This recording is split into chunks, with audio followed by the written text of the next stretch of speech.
সময় থেকে ছিনিয়ে নিয়ে আসবো আমরা আমাদের ভাগ্যের জয়, ওটা কেমন মুহূর্ত যেটা আমাদের নয়।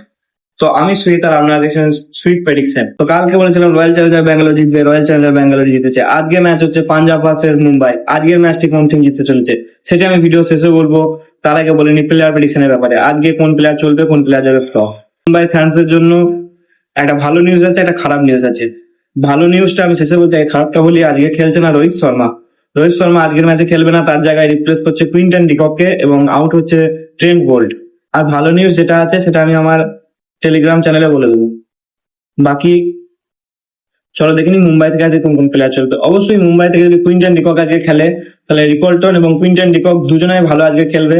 মিনিমাম দুজন মিলেই দুজনাই 30 থেকে 35 রানে একটা করে ইনিংস খেলে যাবে দুজনাই। বাকি তার নিচে যদি বলি সূর্য কুমার যাদব ফ্লপ যাচ্ছে, কিন্তু আজকের ম্যাচে সূর্য কুমার যাদবের ব্যাট বলবে। আজকে সূর্য কুমার যাদব 35 থেকে 40 রানে একটা ইনিংস খেলে যাবে। আর তাছাড়া তাকে সাথ দেবে তিলক বর্মা। তিলক বর্মা আজকে 20 থেকে 25 রানে একটা ইনিংস খেলে যাওয়ার সম্ভাবনা আছে। বাকি যদি বলি আজকে অলরাউন্ডার থেকে কে কে চলবে, আজকে অলরাউন্ডার থেকে চলবে অবশ্যই হার্দিক পান্ডিয়া এবং শার্দুল ঠাকুর। হার্দিক পান্ডিয়া আজকে নিচে থেকে যদি ব্যাটিং আসে তাহলে 20 থেকে 25 রানের একটা ইনিংস খেলে যাবে, ব্যাটও সাথে এবং বোলিংও একটা উইকেট নিয়ে যাবে। বাকি যদি বলি শার্দুল ঠাকুরের কথা, শার্দুল ঠাকুর আজকে মুম্বাইয়ের হাইয়েস্ট উইকেট টেকার হতে পারে। শার্দুল ঠাকুর অবশ্যই টিমে রাখবে। বাকি যদি বলি মুম্বাইয়ের আরেকটা উইকেট পাবে, অবশ্যই জাসপ্রীত বুমরাকে টিমে রাখবে। আজকে জাসপ্রীত বুমরা একটা উইকেট পাবে। বিগত ম্যাচে উইকেট পাচ্ছে না, কিন্তু আজকের ম্যাচে জাসপ্রীত বুমরা উইকেট পাবেই। বাকি এবার চলো দেখে নি পাঞ্জাব থেকে কোন কোন প্লেয়ার চলবে, কোন কোন প্লেয়ার যাবে ফ্লপ। আজকে পাঞ্জাব থেকে চলবে দুটো ওপেনারের মধ্যে যে কোনো একটা ওপেনার যাচ্ছে আজকে পাঞ্জাব ম্যাচে ফ্লপ, কিংবা দুটোই যাওয়ার সম্ভাবনা আছে। বাকি নিয়ে রাখবে আজকে ফ্লপ যাওয়ার সম্ভাবনা রিয়ান সারিয়া ট্রামসেমন সিং 25 থেকে 30 রানের ইনিংস খেলে যাওয়ার সম্ভাবনা আছে। বাকি যদি বলি শ্রেয়স আয়ার আজকের ম্যাচে একটা দুর্দান্ত পারফরমেন্স থাকবে শ্রেয়স আয়ার মুম্বাইয়ের বিরুদ্ধে।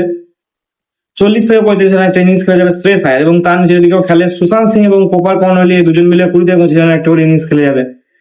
বাকি যদি বলি বোলিং এ আজকে কাকে নেওয়া দরকার পাঞ্জাবের তরফ থেকে, তাহলে অবশ্যই বোলিং এ এক্স বাটলেট এবং ইউজবেন্দ্র চাহেল এই দুজনকে অবশ্যই টিমে রাখবে। এই দুজন মিলে 2 থেকে 3টে উইকেট নিয়ে যাবে পাঞ্জাবের তরফ থেকে। বাকি যদি বলি আজকের ম্যাচটি কোন টিম জিততে চলেছে, তা আজকের ম্যাচটি কোন টিম জিততে চলেছে সেটি আমি আমার টেলিগ্রাম চ্যানেলে বলে রেখেছি। তো অবশ্যই আমার এই ভিডিও ডিসক্রিপশন অথবা আমার চ্যানেলে বাইরে হয়ে গিয়ে আমার টেলিগ্রাম চ্যানেলটিকে জয়েন করে রাখবে। তো আজকের মতো এই পর্যন্তই। অবশ্যই ভিডিওতে নতুন হয়ে থাকলে লাইক কমেন্ট শেয়ার করবে এবং চ্যানেলটিকে সাবস্ক্রাইব করবে।